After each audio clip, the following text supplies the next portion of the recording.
तो अब आज की क्लास में हम लोग स्टार्ट करेंगे ऐसे केसेस के साथ जिसमें कैपेसिटर के अंदर एक से ज्यादा डाइलेक्ट्रिक हो, तब उसका कैपेसिटेंस कैसे कैलकुलेट करें ये सीखना है। ठीक है, capacitors with more than one dielectric. अब देखो, इसमें हम लोग दो केस लेंगे। पहले केस 1 लेते हैं, जिसमें हम लोग इस तरह का केस ले रहे हैं। ये एक प्लेट है कैपेसिटर का, ठीक है, और दूसरा प्लेट जो है वो नीचे है और बीच में डाइलेक्ट्रिक जो है दो डाइलेक्ट्रिक भरा हुआ है। तो दो डाइलेक्ट्रिक भरा हुआ है तो उसको हम लोग अलग अलग कलर से दिखा देते हैं। तो ये देखिए, दो अलग अलग डाइलेक्ट्रिक हो गए। अब ये स्पेस को कंप्लीटली फिल कर रहे हैं और नीचे में आके फिर एक और प्लेट हो गया आपका। एक प्लेट ये हो गया और बीच में ये जो डाइलेक्ट्रिक भरा गया है, इन दोनों का एरिया ऑफ क्रॉस सेक्शन तो इन्हीं के बराबर होगा, बट दोनों का विड्थ अलग अलग है या थिकनेस अलग अलग है। एक का D1 ले लो और एक का D2। ठीक है, इसी तरह से डाइलेक्ट्रिक कांस्टेंट इसका मान लीजिए K1 है और इसका डाइलेक्ट्रिक कांस्टेंट K2 है। अब प्लेट एरिया जो है वो A है और आपसे कहा जाए कि ये जो सिस्टम है इसका कैपेसिटेंस निकालो। इसको देखो कैसे निकालेंगे। कैपेसिटेंस निकालने के लिए बेसिकली पहले हम लोग चार्ज देंगे। तो मान लेते हैं कि इस प्लेट पे प्लस Q चार्ज है तो इस प्लेट पे माइनस Q है। अगर ये डाइलेक्ट्रिक नहीं होते तो इसमें इलेक्ट्रिक फील्ड जो होता वो Q by epsilon naught A होता। लेकिन डाइलेक्ट्रिक के प्रेजेंस में जो इलेक्ट्रिक फील्ड होगा, ओरिजिनल इलेक्ट्रिक फील्ड अगर इन एब्सेंस में बोला जाए तो Q by epsilon naught A था, तो उसके प्रेजेंस में, डाइलेक्ट्रिक के प्रेजेंस में अब ये E बाई K1 होगा और इसमें जो इलेक्ट्रिक फील्ड होगा वो E बाई K2 होगा। ठीक है, जहाँ पे E कितना है, Q by epsilon naught A है। ये वो इलेक्ट्रिक फील्ड है जो डाइलेक्ट्रिक के एब्सेंस में होता। अब ये जो दो आपको डाइलेक्ट्रिक आ गए तो मिला करके आपको बोला जाए कैपेसिटेंस क्या होगा। हमारे माइंड में ये चलता रहता है Q इक्वल टू CV। तो अगर C निकालना है तो Q और V चाहिए, तो Q हमने मान लिया और यहाँ से यहाँ का V चाहिए पोटेंशियल। तो V कैसे निकालेंगे, तो V के लिए इसका वोल्टेज और इसका वोल्टेज, दोनों डाइलेक्ट्रिक के क्रॉस का वोल्टेज जोड़ देते हैं, V1 प्लस V2। अच्छा, V1 कितना हो जाएगा, तो E by K1 electric field into D1। ठीक है, और ये हो जाएगा again E by K2 electric field हो गया इंटू D2। ठीक है, V को हम लोग Q बाई C भी लिख सकते हैं। अब इसमें E का वैल्यू रख देते हैं, तो Q बाई C हो गया। यहाँ पे लिखेंगे E की जगह Q by epsilon naught A, ऐसा लिखेंगे। इन ब्रैकेट ये आएगा D1 upon K1 plus D2 upon K2, ऐसा आएगा। ठीक है, यहाँ से Q विल कैंसिल आउट और हम लोगों को क्या करना है, C निकालना है। तो यहाँ से C जब निकालेंगे तो इसको उल्टा करना पड़ेगा। तो ये हो जाएगा epsilon naught A divided by D1 by K1 plus D2 by K2। तो ये एक फॉर्मूला की तरह आ गया। और अगर एक से ज्यादा कैपेसिटर होते, मतलब दो से ज्यादा डाइलेक्ट्रिक होते, 3-4 होते, तो इसी में ऐड होता जाता D3 by K3, D4 by K4 and so. ठीक है, अब इसको चेक कैसे करोगे फॉर्मूला को। मान लो ऊपर से नीचे एक ही डाइलेक्ट्रिक होता और उसका डाइलेक्ट्रिक कांस्टेंट K है। ठीक है, तो ऊपर से नीचे अगर एक ही होता तो आप लिखते D1 की जगह D बाई K और ये हट जाता भाई, पूरा का पूरा D1 मान लो कि D हो गया, तो D बाई K लिखते, K ऊपर चला जाता है, C equal to K epsilon naught A by D, वही आ जाता है जो एक सिंगल डाइलेक्ट्रिक के प्रेजेंस में होता है। तो ऐसे भी हो गया। और नहीं तो एक दूसरा ऑप्शन ये है कैपेसिटेंस निकालने का, ये फॉर्मूला जो आया उसको आप ऐसे मान सकते हैं कि ये दो जो डाइलेक्ट्रिक स्लैब हैं ये दो अलग अलग कैपेसिटर की तरह बिहेव कर रहे हैं। ठीक है, बीच में यहाँ से यहाँ तक आप मान लीजिए कि एक इमेजिनरी एक और प्लेट है। ठीक है, और फिर इन दोनों को ऊपर नीचे दो कैपेसिटर की तरह आप ट्रीट कर सकते हैं कि एक कैपेसिटर ऊपर वाला प्लेट और बीच वाला जो डाइलेक्ट्रिक है या बाउंड्री है वो है, और एक जो एक कैपेसिटर उसके नीचे वाला है, ये दोनों। इस तरीके से भी आप इसको ट्रीट कर सकते हैं, इस तरीके से। अब इसमें क्या होगा कि हम मान रहे हैं कि ये जो है डाइलेक्ट्रिक K1 वाला भरा हुआ है और यहाँ पे जो डाइलेक्ट्रिक है वो K2 वाला भरा हुआ है, ठीक है। इसका जो थिकनेस है वो D1 है और इसका D2 है। तो ये दो C आपके अलग अलग सीरीज में हो गए। तो सीरीज में होते हैं तो कैसे निकालते हैं, 1/C equal to 1/C1 plus 1/C2। और 1/C1 देखो क्या होगा, तो C1 हो जाएगा आपका epsilon naught A by D होता है ना, K epsilon naught A by D. तो इसका K कितना है, K1, तो K1 epsilon naught A divided by D1, ठीक है। और ये हो जाएगा आपका K2 epsilon naught A by D2, ये 1/C आया। देखो सेम चीज आ गया यहाँ पे जो था, ठीक है। तो अब यहाँ से आप चाहे तो इसको उल्टा कर दीजिए तो ये वापस यहाँ से ही आ जाएगा। तो इस तरीके से अगर दो डाइलेक्ट्रिक स्लैब एक के बाद एक लगे हुए हों, so that they completely fill the space between the plates, then they can be considered to be in series. Okay?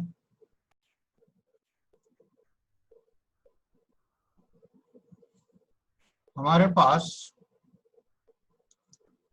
दो प्लेट हैं कैपेसिटर्स के, बीच में एक डाइलेक्ट्रिक स्लैब है। यह आपका डाइलेक्ट्रिक स्लैब हो गया जो प्लेट्स के बीच के स्पेस को कंप्लीटली फिल नहीं कर रहा है, खाली जगह है। बाकी जो खाली जगह है वहां एयर है, यही मानेंगे हम लोग, ठीक है। तो अगर ये हमारा कैपेसिटर का दोनों प्लेट हैं, इसका थिकनेस जो है वो मान लीजिए T है, किसका, ये डाइलेक्ट्रिक का, और इसका डाइलेक्ट्रिक कांस्टेंट K है। Separation between the plates is D as usual, plate area A।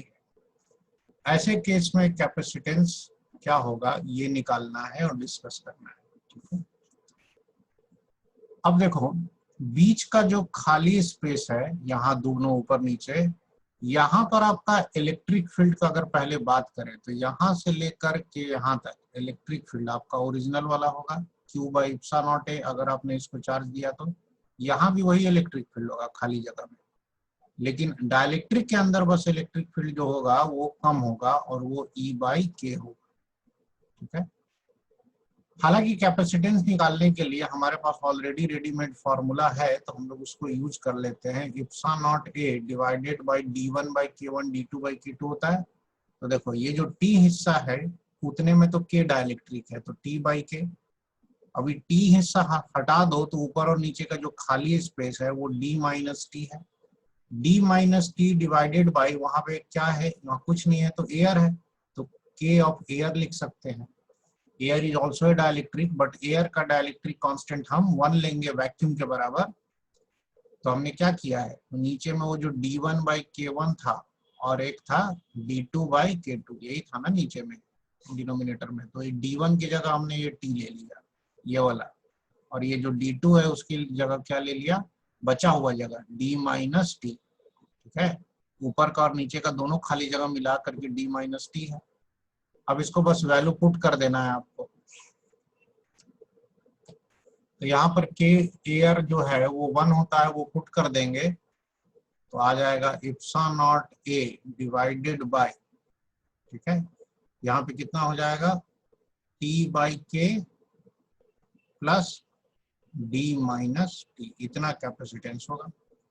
इसमें नोट करने वाली बात यह है कि अगर हमने इस डाइलेक्ट्रिक को थोड़ा ऊपर या नीचे कर दिया, ऊपर के प्लेट में टच करा दिया या नीचे के प्लेट में है तो इंसुलेटर, तो ये ऊपर नीचे शिफ्ट होने से ये T चेंज नहीं होगा, D माइनस T भी नहीं चेंज होगा। दैट मीन्स कि कैपेसिटेंस इस सिस्टम का इसके पोजीशन पे डिपेंड नहीं करता है, ये अंदर में अगर है तो किधर है, इसके क्लोज है कि इसके क्लोज है कि बीच में है, इससे कोई फर्क नहीं पड़ता। तो इसको लिख सकते हैं कि C is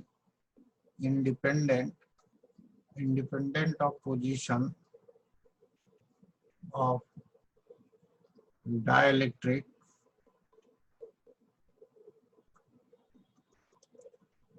inside the capacitor. C is independent of position of dielectric inside the capacitor. अब केस 2 लेते हैं। केस 1 में जो हमने लिया था वो एक तरीके से सीरीज कॉम्बिनेशन आ रहा था दो कैपेसिटर का, ठीक है। अब मान लीजिए कैपेसिटर के ये दोनों प्लेट्स ऐसे ऐसे रखे हुए हैं और यहाँ पर जो डाइलेक्ट्रिक इसमें रखा गया है वो कुछ ऐसे है कि इस पार्ट में मान लीजिए कि यहाँ से यहाँ तक एक अलग डाइलेक्ट्रिक है इधर और इधर अलग डाइलेक्ट्रिक है। तो इधर का डाइलेक्ट्रिक मान लीजिए K1 है, इधर का डाइलेक्ट्रिक K2 है। तो इस बार अगर देखा जाए तो दोनों प्लेट जो डाइलेक्ट्रिक है वो जो ये स्पेस रखे हैं कंप्लीटली फिल कर रहे हैं। दोनों का थिकनेस जो है वो D होगा, दोनों का थिकनेस आपका D सेम ही है। बट इस बार बंटवारा किसका हो गया, एरिया अलग अलग होगा A2 और A1। अगर आप प्लेट के ऊपर का एरिया देखना चाहे तो प्लेट के ऊपर का एरिया जो होता है ये हमने छत का एरिया बनाया इस तरह से प्लेट का।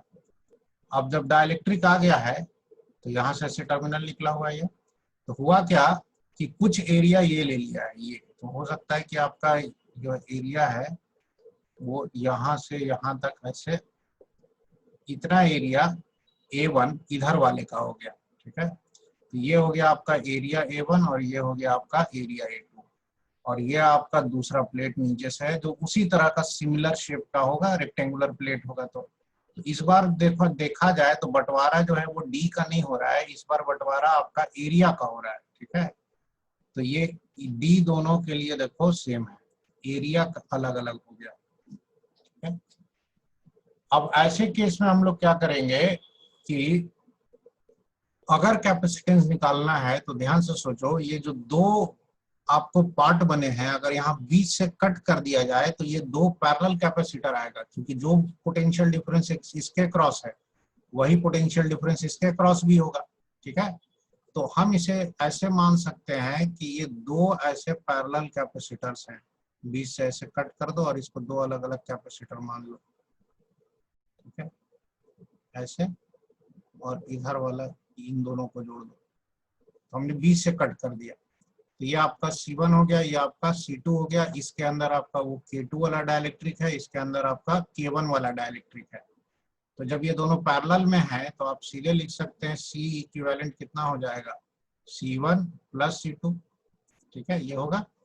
अब C1 प्लस C2 होगा तो कैसे निकालेंगे, तो C1 की जगह लिखेंगे K1 epsilon naught area 1, area इस बार अलग अलग है, डिवाइडेड बाई D1, और दूसरे वाले का उसी तरह से K2 epsilon naught area 2 divided by D2। कोई फॉर्मूला रटने की जरूरत नहीं है, ये दोनों पैरेलल हो गए। और पैरेलल होने का कॉन्सेप्ट बड़ा सिंपल है क्योंकि दोनों के क्रॉस वोल्टेज सेम है। अब इन दोनों में जो इलेक्ट्रिक फील्ड होगा आपका ऊपर से नीचे ऐसा होगा ना, इलेक्ट्रिक फील्ड दोनों में इलेक्ट्रिक फील्ड होना तो वैसे अलग चाहिए था क्योंकि दोनों में K अलग अलग है, बट इस केस में दोनों में इलेक्ट्रिक फील्ड सेम होता है। इसका रीजन क्या है इलेक्ट्रिक फील्ड सेम होने का, थोड़ा सा लॉजिकल रीजन ऐसा है कि देखो भाई पोटेंशियल डिफरेंस दोनों के क्रॉस सेम है, तो V इज इक्वल टू कितना होता है E इंटू डी, दोनों पार्ट में D भी सेम है V भी सेम है, तो E जो होगा वो दोनों पार्ट में सेम होगा। तो अब कहोगे सर E तो आपका K1 K2 पे डिपेंड करता है, Q by K1 epsilon not है, Q by K2 epsilon not है। बिल्कुल, Q जो है ऊपर प्लेट में यूनिफॉर्मली डिस्ट्रीब्यूट नहीं होगा, इस पार्ट का Q और इस पार्ट का Q अलग अलग हो जाएगा, इधर पता चलेगा अलग Q2 है, इधर Q1 है, मिलाकर के टोटल चार्ज वही है, बट ये Q1 Q2 इस तरीके से बटेगा ताकि दोनों तरफ का जो इलेक्ट्रिक फील्ड है वो सेम आ जाए। दैट मीन्स एक तरफ का होगा Q1 upon K1 epsilon not A1, ये इलेक्ट्रिक फील्ड हुआ, और दूसरी तरफ का उसी हिसाब से हो जाएगा Q2 divided by K2 epsilon not A2। मतलब एरिया के रेशियो में और K के रेशियो को देखते हुए चार्ज का बंटवारा होगा। मतलब अगर आपका ये बीच में से डिवाइड करते आप, आधा डाइलेक्ट्रिक इधर आधा इधर, तो दोनों पार्ट में चार्ज हाफ हाफ नहीं मिलता आपको, एक पार्ट में कम एक पार्ट में ज्यादा होता है, क्योंकि मजबूरी ऐसी है कि वोल्टेज दोनों के तरफ सेम रखना है, और दोनों तरफ वोल्टेज सेम होगा तो इलेक्ट्रिक फील्ड भी सेम होगा, ठीक है। नोट करो इसको। एग्जाम्पल उसी तरह का लेंगे जैसा अभी लिया था। हमारे पास ये दो प्लेट हो गए कैपेसिटर के ऐसे, और इनके बीच में जो स्पेस है वो हमने फिल कर दिया डाइलेक्ट्रिक से। अब वो किस तरीके से फिल किया है, तो ये जो बीच का पार्ट है 50-50 अलग अलग डाइलेक्ट्रिक भर दिया, इधर में के भर दिया, इधर में 2K। ये इस तरीके से टर्मिनल निकाल दिया। प्लेट एरिया टोटल जो है वो A था, सेपरेशन बिटवीन दी प्लेट्स जो है ये सेपरेशन वो D है। तो इस सिस्टम का कैपेसिटेंस क्या होगा ये निकालेंगे हम लोग। अब इसमें तो क्लियरली दो पार्ट हैं, तो दो कैपेसिटर बनेंगे, एक इधर का एक इधर का। अब ये जो दो कैपेसिटर बनेंगे इसमें एरिया इधर वाले में A/2 होगा, इधर वाले में भी A/2 होगा। तो हम इन दोनों को पैरेलल में लेते हुए सीधे लिख देंगे C1 प्लस C2। ठीक है। अच्छा, C1 प्लस C2 करेंगे तो इधर का आएगा K इप्सिलॉन नॉट एरिया होता है, तो एरिया हो जाएगा A/2, D की जगह D। इधर वाले का हो जाएगा 2K epsilon not area, again A/2 है तो A/2 और D भी सेम है। अब इन दोनों को बस जोड़ देना है, नीचे 2D है तो ऊपर 2K प्लस के 3K हो जाएगा, 3K epsilon not area upon 2D। आगे अगर ये स्पेस पूरा का पूरा एक ही डाइलेक्ट्रिक से भरा होता, मान लो K से, तो आंसर क्या आता है, K इप्सिलॉन नॉट A/D। अभी आ रहा है 3/2 K इप्सिलॉन नॉट A/D, उससे ज्यादा आ रहा है कि नहीं, 1.5 गुना, क्योंकि आधे पार्ट में K है तो आधे पार्ट में 2K है। अच्छा, अब क्या करते हैं, ऐसे तो सवाल सॉल्व हो गया, लेकिन दोनों पार्ट में मान लीजिए चार्ज दे दिया जाता है, तो चार्ज किस पार्ट में कितना होता है वो निकालते हैं। कि सपोज कि हमने इस प्लेट को चार्ज दिया हुआ था, तो दोनों पार्ट में चार्ज इक्वल नहीं होगा, आधा आधा बटना चाहिए था लेकिन नहीं बटेगा। देखो कैसे, तो इसके लिए हम लोग पहले यहां से मान लेते हैं कि टोटल चार्ज में से स्मॉल q चार्ज इधर है, तो बचा हुआ q माइनस q चार्ज इधर है। ठीक है, ये आपका डाइलेक्ट्रिक का बाउंड्री है ऐसे। अब इधर में जो इलेक्ट्रिक फील्ड होगा और इधर में जो इलेक्ट्रिक फील्ड होगा वो दोनों इलेक्ट्रिक फील्ड सेम होगा। ये मैं बार बार कह रहा हूँ क्योंकि दोनों के क्रॉस वोल्टेज सेम है। तो इलेक्ट्रिक फील्ड इक्वल करोगे तो लेफ्ट साइड का इलेक्ट्रिक फील्ड लिखोगे Q by capital K epsilon not area. Area कितना है, A/2 है, ये है ना A/2।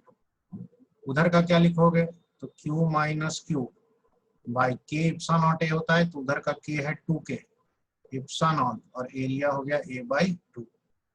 अब इसमें देखो फालतू के जितने टर्म है वो काट दो, तो जैसे K कट गया इप्सिलॉन नॉट A/2, ये सब कट जाएगा ना, K इप्सिलॉन नॉट A/2। तो बचेगा क्या आपके पास, यहाँ पे बचेगा 2, तो ये आ जाएगा 2Q equal to capital Q minus Q। तो यहाँ से आपको स्मॉल q कितना आ गया, Q/3 आ गया। Q/3 आने का मतलब ये हो गया कि ये जो ये पार्ट है, ये पार्ट इधर चार्ज है Q/3, जबकि ये बचा हुआ चार्ज इधर कितना हो गया 2Q/3। तो इधर का चार्ज जो होगा कम होगा, जबकि इधर के प्लेट पे ज्यादा चार्ज होगा। अंतर है कि नहीं, वही हाल माइनस का भी यहाँ पे होगा, इधर में माइनस Q/3 होगा और इधर होगा माइनस 2Q/3। समझ में आया। जबकि in normal situation, normal condition में अगर ये डाइलेक्ट्रिक हटा दिया जाए या पूरे प्लेट के बीच में एक ही डाइलेक्ट्रिक होता, तब दोनों तरफ आधा आधा चार्ज होना चाहिए था। बट यहाँ पर देखो साफ साफ दिख रहा है कि इधर का चार्ज कम है, इधर का ज्यादा है। कॉपी कर लो। मान लो कि इस बार फिर से हमने इस तरह से कैपेसिटर का प्लेट लिया, एक प्लेट ये है और एक प्लेट ये है, दो प्लेट हो गए इस तरह से। अब इसमें क्या किया गया कि ये आधा वाला जोन जो है वो एक डाइलेक्ट्रिक से भर दिया और इधर का जो आधा का जोन है उसके दो पार्ट कर दिए गए। तो इस तरीके से 3 डाइलेक्ट्रिक यूज किया गया है। अब वो 3 डाइलेक्ट्रिक क्या क्या है, तो इधर वाले में 3K और 6K भर दिया गया है और इधर वाले में 2K। ये सब डाइलेक्ट्रिक कांस्टेंट है। ठीक है। अच्छा, ये हो गया आपका टर्मिनल। आधा एरिया इधर है, आधा एरिया इधर है, और ये जो आपका स्पेस है वो 50-50 दोनों में बटा हुआ है, D/2 D/2। अब इस सिस्टम का बोला जाए कि कैपेसिटेंस निकालो, तो अब देखो यहाँ पर हम लोग क्या करेंगे, ये दोनों केस को मिला दिया गया है, सीरीज पैरेलल में बांट लेंगे।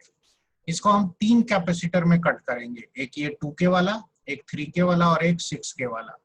तो जब 3 कैपेसिटर में कट करोगे तो देखो एक तो इधर वाला बनेगा, ये वाला 2K वाला, ठीक है, और ये जो 3K और 6K वाले होंगे ये दोनों आपस में सीरीज में होंगे, ये दोनों। अगर हम इसको ऐसे कट करेंगे तो ये हो गया आपका 3K वाला और ये हो गया 6K वाला, ये ऐसे तार जोड़ दो इनका। अब 2K वाला 3K के ऊपर वाले प्लेट से जोड़ दो, ये 2K वाला इस 6K के प्लेट से जोड़ दो, इस तरह से हो गया, ठीक है। अब कैपेसिटेंस निकालना है सिस्टम का, तो हम लोग क्या करेंगे, कुछ कुछ मान लेते हैं कि ये कैपेसिटेंस C1 है, ये C2 है और ये C3 है।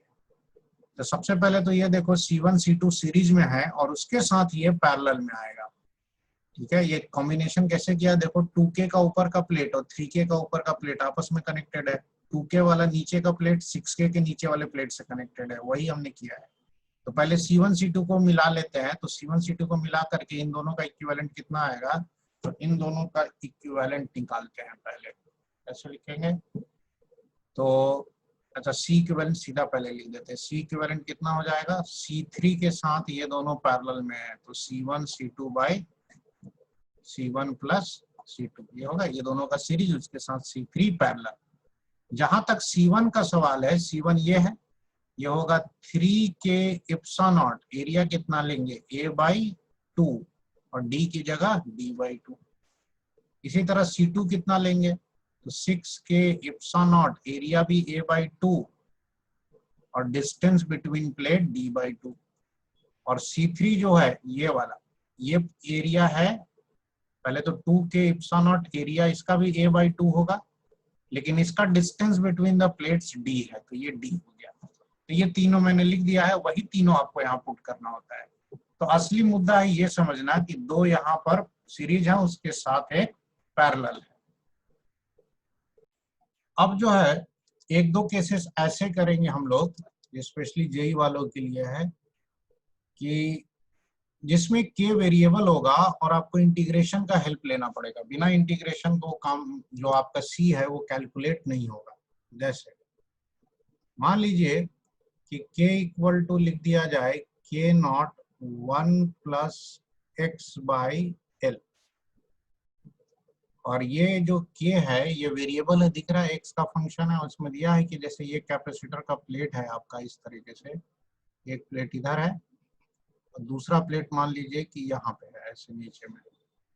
Now this plate is placed along x axis, ऐसे मानना है कि this plate is placed along x axis, और फिर आपको इसमें k वेरिएबल है, इसका सेपरेशन वगैरह d वगैरह दिया हुआ है कि ये तो आपका d ठीक है। प्लेट एरिया के नाम पे दिया हुआ है कि जो प्लेट है is a square plate L/L, मतलब सामने भी L दिख रहा है, इसका डेप्थ भी L है।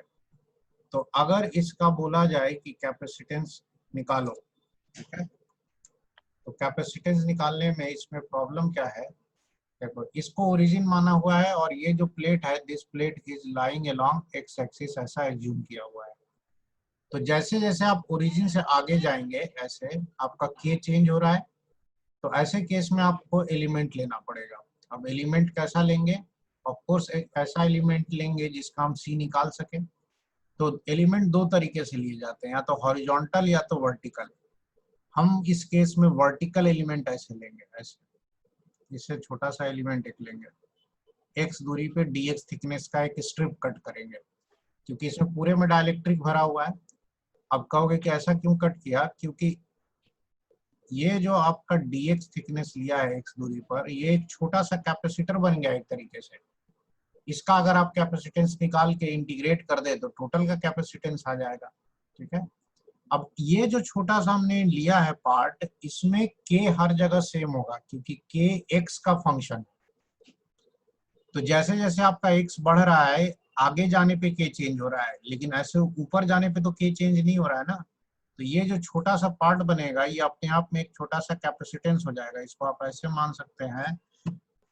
अब इसका जो डाइलेक्ट्रिक कांस्टेंट है ये k हो गया, इधर से टर्मिनल ऐसे निकल गया, इधर से टर्मिनल ऐसे, d आपका दिया ही हुआ है, और इसका ये जो थिकनेस है या ये जो यहाँ सामने का लेंथ है dx है और अंदर का लेंथ l है, तो इसका जो प्लेट का एरिया होगा, ऊपर का छत का एरिया देखेंगे तो l इंटू डी एक्स होगा, क्योंकि ये इस तरह से है ना, ये तो बुक की तरह हो गया, इस तरह से ये है ना, तो ये लंबाई l है और चौड़ाई dx है, तो एरिया हो जाएगा l इंटू डी एक्स।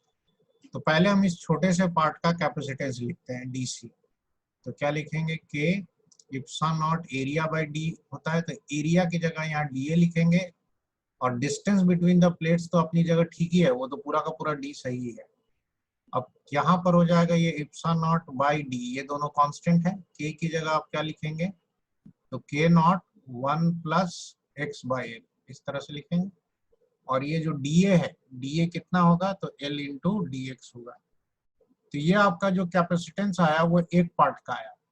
अब ऐसे ऐसे बहुत सारे पार्ट को dx से मिला करके ये बना है, और वो सारे के सारे पार्ट जो है आपके वो पैरेलल में होंगे। तो पैरेलल में होंगे तो c निकालने के लिए आप क्या करते हैं, सारे पार्ट जो होंगे dc plus dc plus dc, ये dc dc करके बहुत बार आएगा, तो इसी को हम लोग क्या बोलेंगे, इंटीग्रेशन ऑफ dc। अब इस इंटीग्रेशन में जो कांस्टेंट है वो बाहर निकाल लो, इप्सिलॉन नॉट एल डी, ये सब कांस्टेंट है ना, इप्सिलॉन नॉट एल डी, के भी कांस्टेंट है, के नॉट, ये सब बाहर आ जाएगा और बचेगा क्या, 1 प्लस एक्स बाई एल का D x multiplied by D x, और इंटीग्रेट करेंगे, लिमिट लगा देते हैं। एक्स वेरिएबल है, वो 0 से शुरू होगा और यहाँ तक जाएगा एल तक, तो इसका जो लिमिट होगा 0 से लेकर एल होगा। और अब आप इसको इंटीग्रेट कर दीजिए, तो के नॉट इप्सिलॉन नॉट एल, इधर में डी, और इसका इंटीग्रेशन करोगे तो एल होगा, और ये होगा एक्स स्क्वायर बाई 2, तो एल स्क्वायर बाई 2l, ठीक है। तो एक एल कटेगा, एल बाई 2, 3l बाई 2 आ गया, तो ये आ जाएगा 3k not epsilon naught L into L, L square divided by 2d, ठीक है। तो अगर k वेरिएबल आ गया तो आपके पास कोई ऑप्शन नहीं है, इस तरह से एलिमेंट लिया। अब यही k हमारा किसका फंक्शन था, x का फंक्शन था। मान लो ये k होता 1 प्लस वाई बाई एल, मतलब y का फंक्शन, ऊपर जाने पर y ऊपर की तरफ है तब चेंज हो रहा है, तो ये जो रेड वाला एलिमेंट हमने लिया है इसको आप हॉरिजॉन्टल ले लेते, y दूरी पे जाके dy थिकनेस का स्ट्रिप ले लेते, फिर सेम यही प्रोसेस करते, पहले dc निकालते उसके बाद आगे चल के उसको इंटीग्रेट करते। तो हमारा अब नेक्स्ट टॉपिक है इसमें force on A dielectric. Force on A dielectric में क्या पढ़ेंगे, बेसिकली इसमें ये पढ़ेंगे कि जब कैपेसिटर के प्लेट्स के बीच में डाइलेक्ट्रिक को रखा जाता है सेमी इंसर्टेड, मतलब कुछ पार्ट अंदर कुछ पार्ट बाहर, तो उस पे जो प्लेट्स हैं वो असल में फोर्स लगाते हैं, वो कितना फोर्स लगाते हैं। तो उसके लिए पहले हम लोग एक डाइलेक्ट्रिक बना लेते हैं। मान लीजिए कि हमारे पास ये जो है वो एक डाइलेक्ट्रिक बना देते हैं, ठीक है।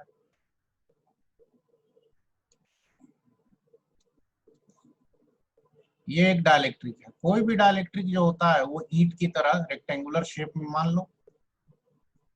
अब ये दो प्लेट्स के बीच में है कैपेसिटर के, और इन प्लेट्स के बीच में कंप्लीटली इंसर्टेड नहीं है, थोड़ा सा पार्ट अंदर है, ज्यादातर पार्ट बाहर है, लेकिन इसका जो लेंथ है वो प्लेट के लेंथ के बराबर है, मतलब ये कंप्लीटली इसके अंदर आके इसको फिल कर सकता है। तो अभी इस तरह की सिचुएशन है। तो अब हम लोगों को समझना है कि इस तरह की सिचुएशन में प्लेट इस पर कितना फोर्स लगा करके इसको अट्रैक्ट करता है, अट्रैक्ट क्यों करता है वो अभी समझ में आ जाएगा। देखो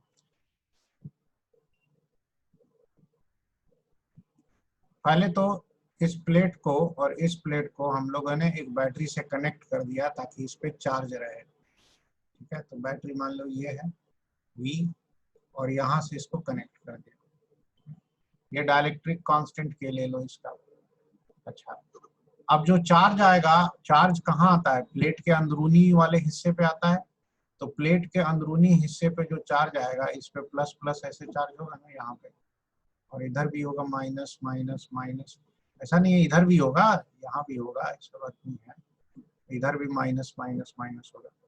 जो पार्ट बाहर है वो तो ठीक है, लेकिन जो पार्ट अंदर में आ चुका है वहां पर, यहाँ पर अपर सरफेस पे बाउंड चार्जेस इंड्यूस होता है अपोजिट माइनस, तो इस पे इंड्यूस होगा प्लस। अब ऊपर वाला चार्ज जो प्लस है इस माइनस को ऊपर खींचता है, नीचे वाला माइनस इस प्लस को नीचे खींचता है, तो ये दोनों फोर्स तो कैंसल आउट हो जाते हैं। बट ये जो आगे वाले फोर्सेस हैं ये प्लस क्यू और माइनस क्यू को अपनी तरफ खींचेगा, ये माइनस क्यू भी इस प्लस क्यू को अपनी तरफ खींचेगा, नजदीक में है।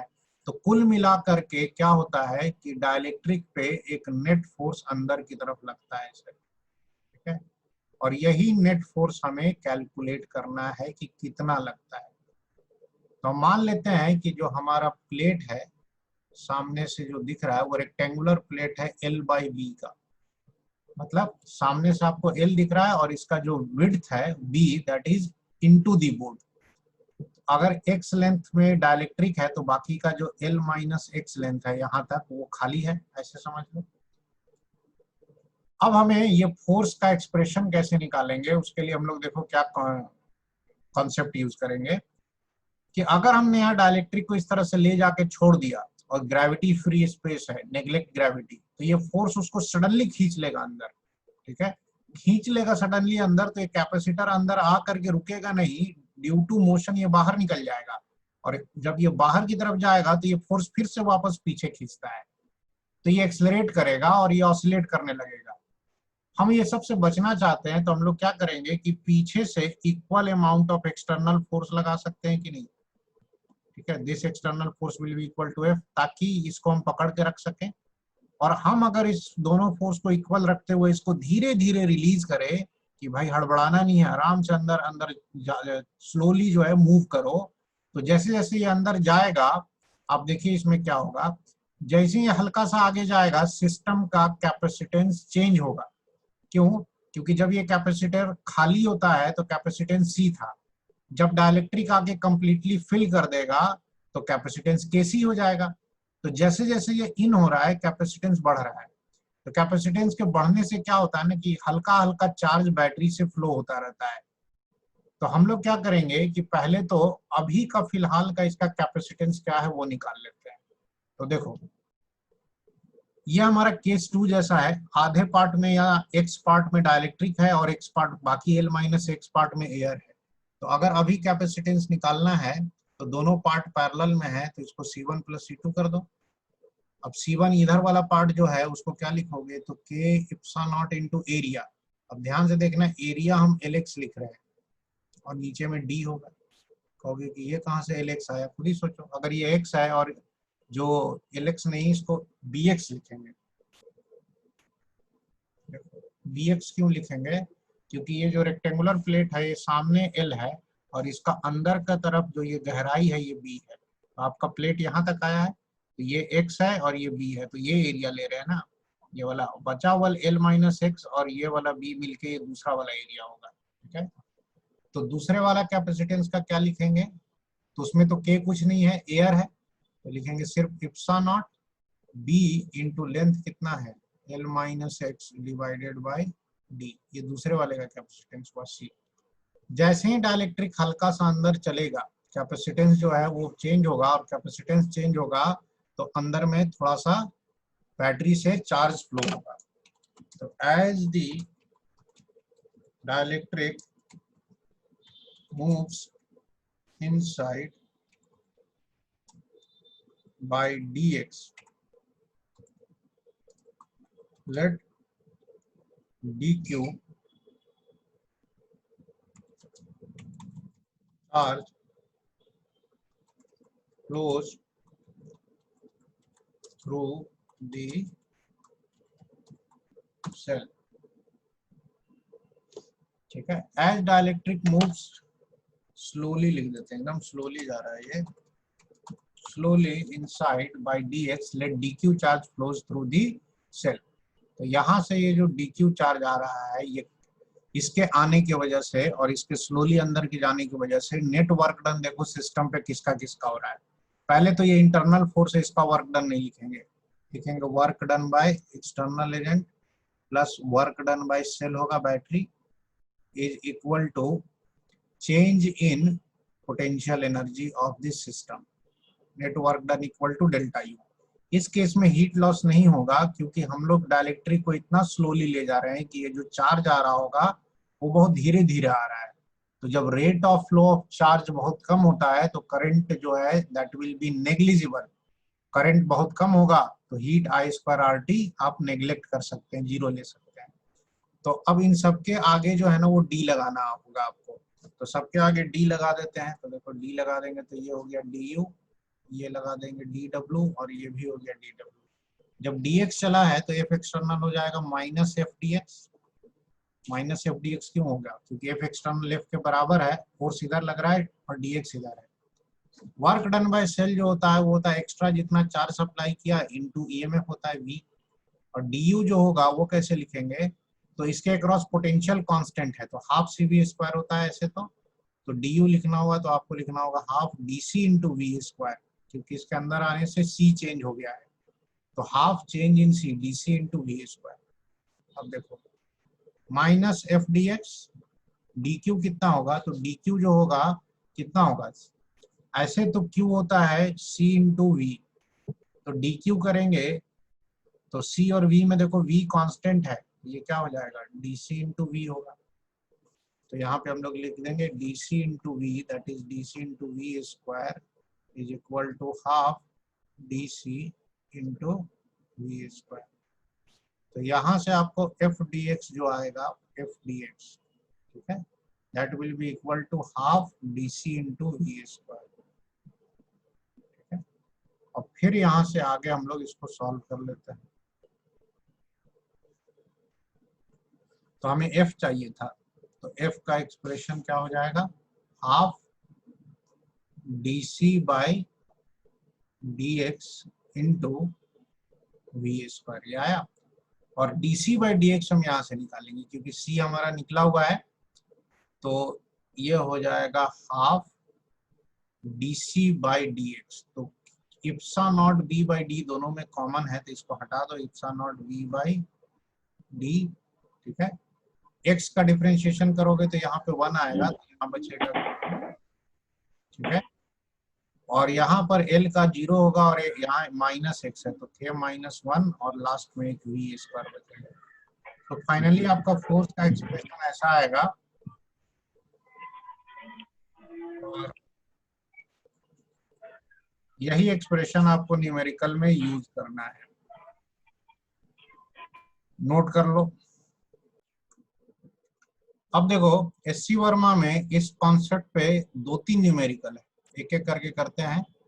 पहले एकदम सिंपल वाला केस देखो कि अगर ये 2 प्लेट्स हैं इस तरीके से कैपेसिटर के फोर्स, और इनके बीच में एक बैटरी लगा हुआ है और एक डाइलेक्ट्रिक भी यहाँ पे डाल दिया गया है बीच में। तो ये डाइलेक्ट्रिक जो है वो इस तरीके से इंसर्टेड है, ये इस तरीके से है, कुछ पार्ट अंदर कुछ पार्ट बाहर, इस तरीके से डाइलेक्ट्रिक है। अब ये जो कैपेसिटर का प्लेट है ये इस तरह से बैटरी से लगा हुआ है, ठीक है,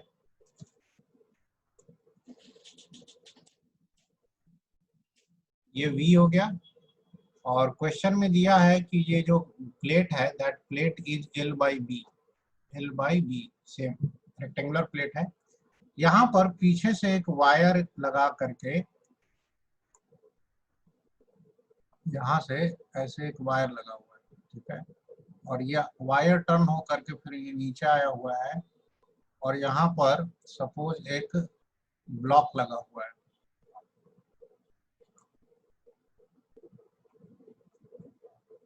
ये इस तरीके से ब्लॉक लगा हुआ है। तो यहाँ पर किस तरीके से ये टर्न हुआ है और यहाँ पर एक कोई पुली है इस तरीके से। तो ये मैकेनिक्स का सवाल हो गया, न्यूटन्स लॉ का। अब ये ब्लॉक का मास m क्या होगा ताकि ये डाइलेक्ट्रिक यहीं पर रेस्ट पे रहे, अंदर ना चला जाए। डाइलेक्ट्रिक कांस्टेंट k है। सॉल्व करो तो एक लाइन का सवाल है। जो अभी हमने फोर्स का एक्सप्रेशन पिछले वाले में लिया था वही यूज करेंगे।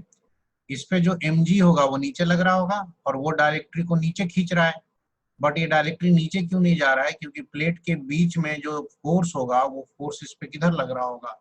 ये फोर्स इधर लग रहा होगा। और अगर ये फोर्स mg के बराबर हुआ तो ये बैलेंस हो जाएगा कि नहीं?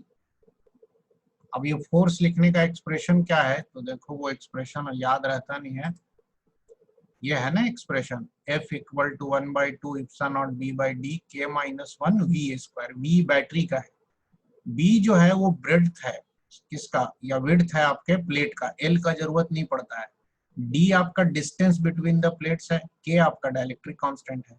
तो आपको इसी फोर्स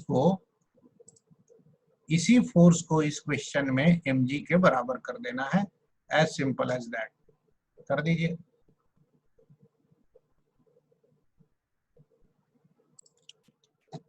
तो F इक्वल टू mg कर दिया हमने, F की value epsilon naught B by 2D और फिर क्या आता है K minus 1 into V square, बस आ गया यहाँ से m की वैल्यू। तो ये सिंपल सा सवाल एक हो गया, epsilon naught B K minus 1 into V square by 2D और एक आगे G मल्टीप्लाइड हो गया। This is the mass of the block required. ये बहुत आसान सा सवाल था सबके लिए। अब चलते हैं अगले स्लाइड पे, बहुत सिंपल सा ये सवाल हो गया। तो अब इसमें देखिए, हम लोग एक डाइलेक्ट्रिक स्लैब ले लेते हैं पहले, ये हमारा डाइलेक्ट्रिक स्लैब है, ठीक है? और ये कैपेसिटर के प्लेट्स के बीच में ऐसे है, तो कैपेसिटर का प्लेट ऐसे बना दिए। तो हम लोग क्या करेंगे कि डाइलेक्ट्रिक स्लैब को हाफ 50% समझ लीजिए कि ये अंदर है, 50% बाहर है, इस तरीके से बना दिए,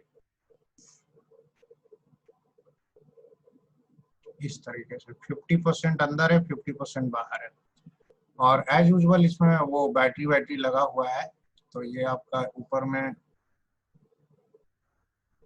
यहाँ से आपका निकाल दिया वायर, और फिर यहाँ से ऐसे वायर, और फिर यहाँ से ऐसे वायर, ऐसे हो गया। यहाँ पे हमने बैटरी लगा दिया। अब इसका जो टोटल लेंथ है उसका a/2 इन साइड है, और a/2 मान लीजिए, a लेने से कंफ्यूजन होगा इसलिए हम इसको l ले लेते हैं। l/2 इन साइड है यहाँ तक, और बाकी l/2 बाहर है। इसका विड्थ d है, डाइलेक्ट्रिक कांस्टेंट k है, बैटरी का v है। तो बाकी यहाँ पर भी यहाँ से यहाँ तक का जो लेंथ है आपका, ये लेंथ जो है, ये लेंथ यहाँ से लेकर के यहाँ तक का, ये लेंथ भी आपका वही है, l/2 ही है, ठीक है? ये भी l/2 है।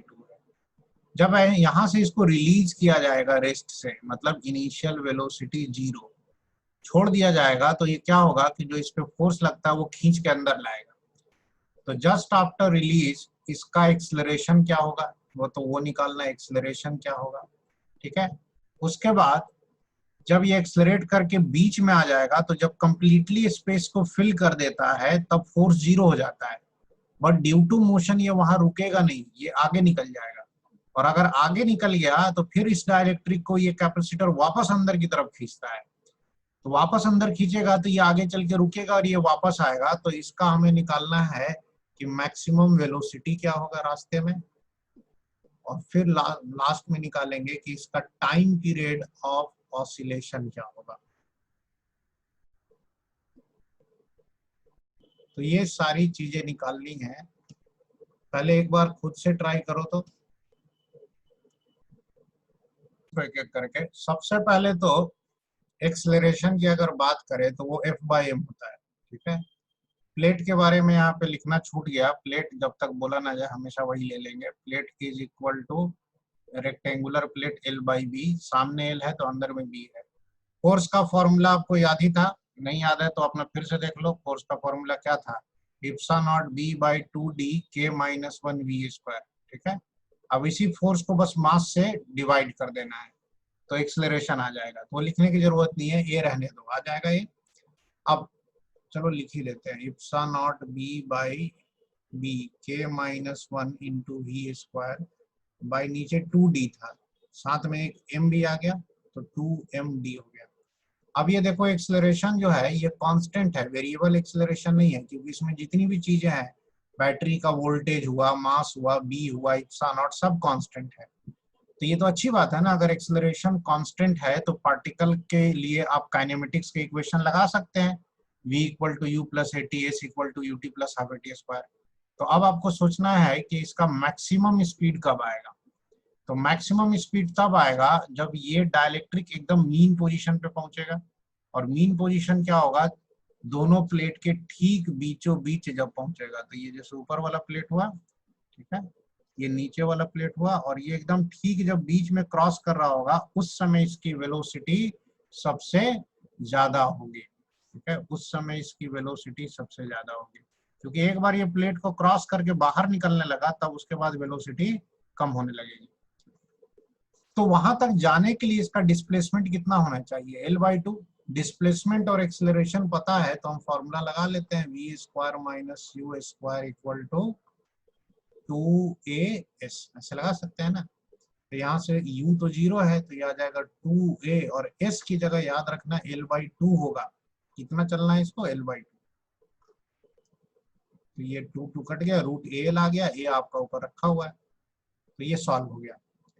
फिर सवाल उठता है कि टाइम पीरियड क्या होगा। तो टाइम पीरियड निकालने के लिए आप ये सोचिए कि ये जो मीन पोजीशन आया, ठीक है, मीन पोजीशन ऐसे आ गया, एक बार ये मीन पोजीशन को क्रॉस कर गया उसके बाद ये फिर से कहाँ रुकेगा। तो यूजिंग कॉन्सेप्ट ऑफ सिमेट्री या एनर्जी, जैसे स्थिति में अभी है वैसी स्थिति में जब आ जाएगा तब जाके रुकेगा। मतलब कि जब ये डाइलेक्ट्रिक कैपेसिटर के बाहर निकल जाएगा 50% जैसे बाहर था, तब जाके वो रुकेगा आपको। ठीक है, तो ये इस हालत में रुकेगा जब ये कैपेसिटर के ऐसे बाहर निकल जाएगा। तो यहाँ से यहाँ तक ऐसे बना दिए कैपेसिटर, ठीक है। तो इस हालत में रुकने के लिए ये यहाँ से यहाँ कितना चल चुका है, L/2 चल चुका है ऐसे, ठीक है। तब आके यहाँ पर इसका V0 होगा। एक बार V0 हो गया तो अब इधर फोर्स ऐसे लगेगा, क्योंकि कैपेसिटर की तो आदत होती है कि वो डाइलेक्ट्रिक को अंदर खींचता है, तो फोर्स फिर से अट्रैक्ट करेगा, फिर वहां से दौड़ के आएगा तो फिर वापस यहाँ पहुंच जाएगा। तो हम कैसे निकालें भाई टाइम पीरियड। पहली बात तो ये SHM नहीं है तो F equal to minus kx नहीं करना है, फोर्स कांस्टेंट लग रहा है। यहां से जो मीन पोजीशन आया है उतना ही टाइम लगेगा मीन पोजीशन से वापस यहाँ जाने में, और फिर यहाँ से मीन पोजीशन वही टाइम लगेगा, फिर मीन पोजीशन से वापस इधर के एक्सट्रीम पे जाने पे वही टाइम लगेगा। तो जो क्वेश्चन में एक्सट्रीम पोजीशन है वहां से मीन का टाइम निकाल लेंगे और उसको हम 4 से मल्टीप्लाई कर देंगे, 4 से 4 गुना। अगर आपको SHM में याद होगा तो a होता है और एक इधर माइनस a होता है और यहाँ पर 0 होता है। तो a से 0 का टाइम अगर t है, 0 से a का टाइम भी t है, तो लौटते समय भी तो t लगेगा यहाँ से यहाँ, तो टोटल 4t हो जाता है। तो वही सेम चीज लगाएंगे। तो ये टाइम कैसे निकाले, इसका टाइम निकालने के लिए लिखेंगे s equal to U T plus half A T square, u0 इसका, तो s हो गया हाफ एटी स्क्वायर। यहाँ पर s कितना चला है, L/2, तो L/2 equal to half A T square. ठीक है, यहाँ से आपका ये हाफ कैंसिल हो जाएगा, t आ जाएगा, t कितना आ जाएगा, L/a, √L/a आएगा।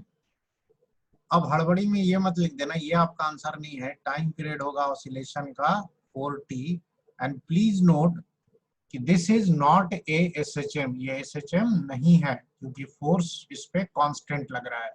SHM के लिए वेरिएबल फोर्स चाहिए होता है। तो ये इसका टाइम पीरियड हो गया 4t, जो भी t आएगा। और सब कुछ देखो a पे डिपेंड करता है, a यहाँ भी है, यहाँ भी है, और a मैंने इसीलिए शुरू में ही लिख दिया इसका, जो कि कांस्टेंट है। नोट कर लो। अब आज की क्लास जो है हम लोग यहीं तक रखेंगे और अगली क्लास में फिर वही डाइलेक्ट्रिक में यहीं से स्टार्ट करेंगे। डाइलेक्ट्रिक ऑलमोस्ट आपका फिनिश हो गया है। तो चलो मिलते हैं फिर अब अगली क्लास में। नोट कर लो इसको।